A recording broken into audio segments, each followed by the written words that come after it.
everyone, it's Dawn. I'm back after a short break. Well, it's not really been a break. To cut a very long and boring story short, I've had a bit of an operation which didn't quite work, but well enough for me able to carry on for a while anyway. So today we're going to do the final project in our PAPERCRAFT Society Series 20, Box 26. And what I'm going to do, I'm going to pop this out of the way for a minute, and I'm going to show you how I used the stencil, or part of the stencil anyway, to create this beautiful flurry of snow. So this is a picture that I painted some time ago now in watercolour, and I'm going to use the stencil to show falling snow. So I've already started. I'm just going to push it up a bit, and what we're going to do, I'm going to use this beautiful snow flurry. I'm not sure if you can see it too well because I've already made a start.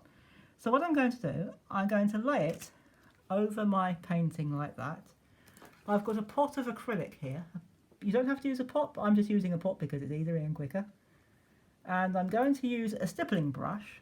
And what I'm going to do, I'm going to do a combination of stippling and scrubbing. You can do what you like with a stippling brush. They're quite robust. And we're just going to do that bit over there. We're going to finish this bit of sky. And hold it down like that and peel it back. And you're left with this gorgeous flurry of snow. So we're going to finish off this section in exactly the same way. Then I'm going to show you the effects when you put it on the lower part. So again, we're going to do a combination of stippling and scrubbing with our, I nearly said scrubbing brush then, it's a stippling brush. So I'm just going to pop that up there. So again, you hold it down with one hand and peel it up like that. And you've got this gorgeous flurry of snow. So we're going to do that a couple more times just to finish this sky section. Like that. And so we get this gorgeous flurry of falling snow. So we're going to again stipple and scrub just within this snow flurry section. Try not to go into any of the other areas of your stencil, otherwise you're going to get some rather peculiar snowfall shapes. You're going to get some rather unnatural patterns. So again, hold it down with one hand, peel it up with the other like that, and we're going to go in this section just one more time for the sky. And again, I'm going to just dip my paint in the pot, stipple and scrub all over that area.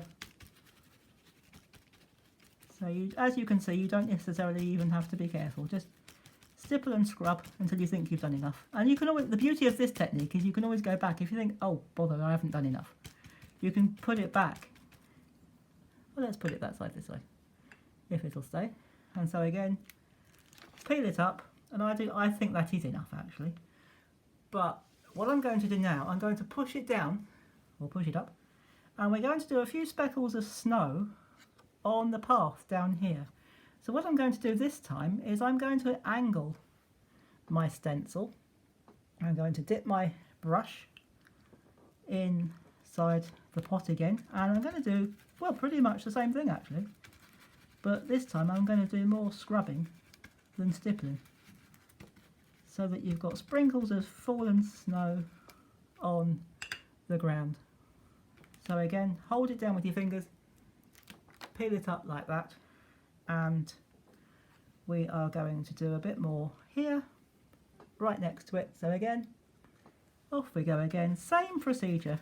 So you do that just in this area, just in the snow flurry area of your stencil. Try not to let it overlap anywhere else, because as I say, you will get some very strange patterns.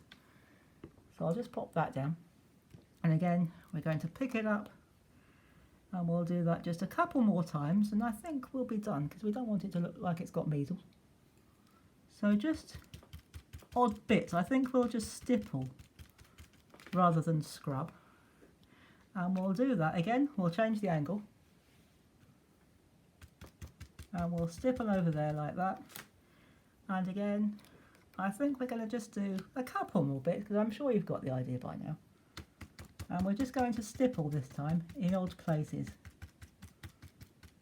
like that, and once more just up there like that. So again, we're going to change the angle of our stencil and just lightly stipple. And I think that will do. And that is how you use your stencil to create falling snow. So if I bring that down, I can't get it all in because the painting's in portrait. I can't get it all in one frame. So there we have our fallen snow in the sky, naturally. And if I pop it up like that, you will be able to see it on the ground. Now, whether I can actually take a photograph of it with my phone and show you the photograph of the full one, I'm not quite sure, but we'll have a go. Bear with me. Oh, it looks like I might be able to. So that's what it looks like for the full painting. I couldn't get it in, so that's the best I can do to get it all in one frame. So there we go. There is our full picture of our fallen snow. And so I hope you've enjoyed that and found it useful. And although that concludes our projects for Papercraft Society, well, for this time anyway, I've got lots more to show you, and in our next series, which will be starting either tomorrow or the next day, depending on time, I'm going to go, when I say back to basics, I don't mean basic styles, I mean how I first started before we got all these stencils and die cutting and stamping and what have you, all the modern things that we've got and we love and we use now. I'm going to go back and show you how I used to do it, how I used to do paper crafting when I first got started. And you may be slightly startled, or maybe not startled, but you might be surprised at some of the things I used to use. It was the sort of things I had lying around the house. But some of them, one in particular, isn't what you'd associate with paper crafting. It's nothing sinister, it's nothing evil or anything like that. But it is a bit unusual. And we'll get into that next time. In fact, I'll probably do that. If I can squeeze it in for you, I shall do it tomorrow. Probably late morning or early afternoon. So I'll be back tomorrow with my series of what I'm calling Back to Basics, which is how I first got started in paper crafting and the things I used to use, because I didn't know any better. So there we go. I hope you've enjoyed this series, and I hope indeed you enjoy the next series. And I'll be back tomorrow with a new project and a new series for you. So until then, thank you so much for watching. Stay safe, have fun, and as always, happy crafting. Bye bye for now.